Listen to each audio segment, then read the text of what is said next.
আজি এই বহাগৰ বতৰাত ইয়াতে উপস্থিত এটুটো অঞ্চলৰ ৰাইজক মই বহুত ধন্যবাদ জনাইছোঁ।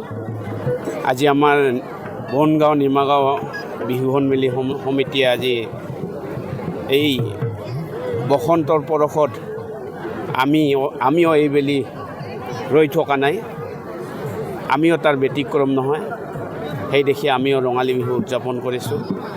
আৰু এই ৰঙালী বিহুৰ প্ৰাকখনত সমূহ অসমবাসীলৈ এটাই বাৰ্তা দিব খোজোঁ, যাতে আমাৰ এই বিহুৰ যোগেদি আমাৰ এনাজৰীডাল অধিক কটকটীয়া হৈ থাকে। আমাৰ পাৰ্টি মোটামুটি 12টা পাৰ্টি মাতা হৈছে। ইয়াতে একাধিক ক্ৰমে চলি আছে সন্ধিয়া 6 বজাৰ পৰা, আৰু এতিয়ালৈকে 4-5টা দল আছে।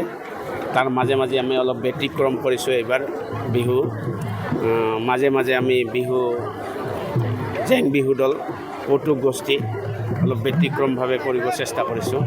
বিহু মঞ্চৰ পৰা আনি আমি আহতৰ তলত আনিব খুজিছোঁ।